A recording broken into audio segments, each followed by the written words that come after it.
Hi everyone, and many thanks to Subodh, Lakshmi, and Ata Galata for featuring me in this edition of Ata Galata Ask the Author contest. And a huge thank you to all the readers who participated. I so enjoyed all your questions, and the task of picking a winner was ultimately quite difficult. And because it was so difficult, I've decided that I'm going to answer 3 questions in no particular order that I really liked, and wait to announce the winner at the end of this video after I've answered all of those questions. So the first of the 3 questions that I'm going to answer today is from Mr. Ram Mishra on Facebook. And he says, you have written this book through the various eyes of the same family in a shifting narrative. What is the function of narrative or perspective or viewpoint in narrative, and how does it change the impact of a novel? So for those of you who haven't read The Alchemy of Secrets, as this question clearly has, it's a multiple perspective novel that tells the story of a family across several decades. And it does so through the perspective of Mira, who's the protagonist, in a first person, and through the perspectives of her family and a friend in a close third person.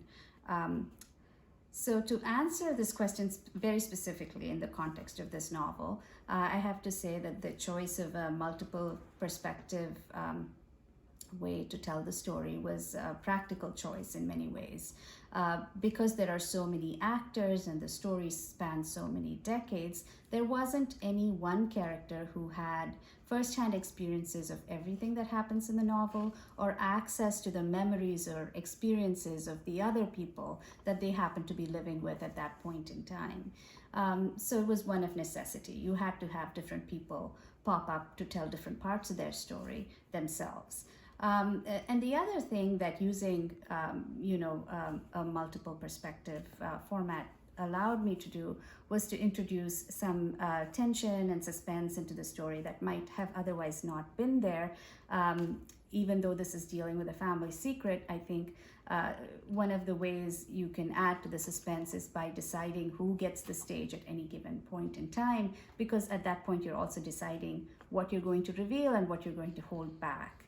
So these were practical considerations, but I think what I really enjoyed about telling this story through so many voices was that it allowed me to inhabit the lives of my characters in a very intimate way. And this was something I enjoyed even when it came to the characters in the story that were somewhat unsavory. What it allowed me to do was to experience their lives and their perspectives without judgment, and hopefully it translated into a kind of more nuanced and layered version of this novel, where there's more gray and less black and white, and hopefully it makes for a more interesting reading experience, hopefully.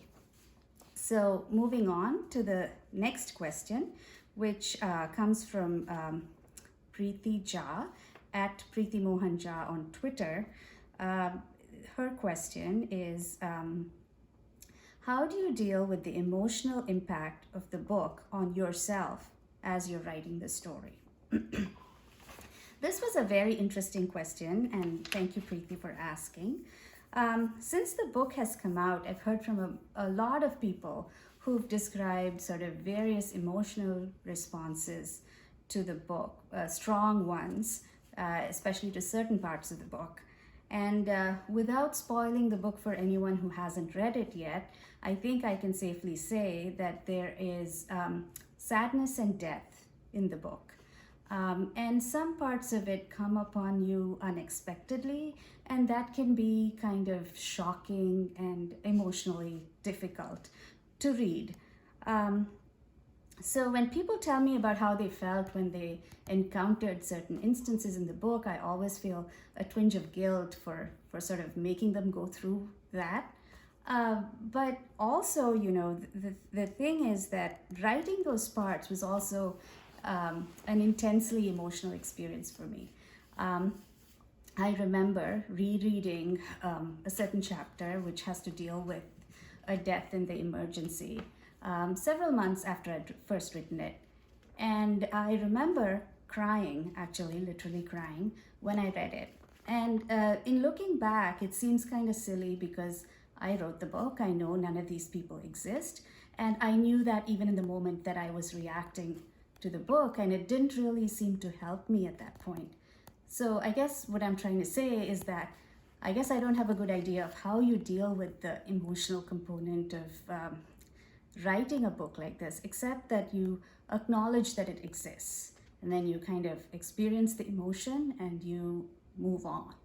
And the other thing that I think I have to acknowledge is that sometimes the things we write about when we come to the page, the empty white page that's in front of us, is that we're actually in a dialogue with our subconscious. And so a lot of things that appear on the page are fears or, just deep-rooted emotions that we possess, but we don't maybe know of or realize.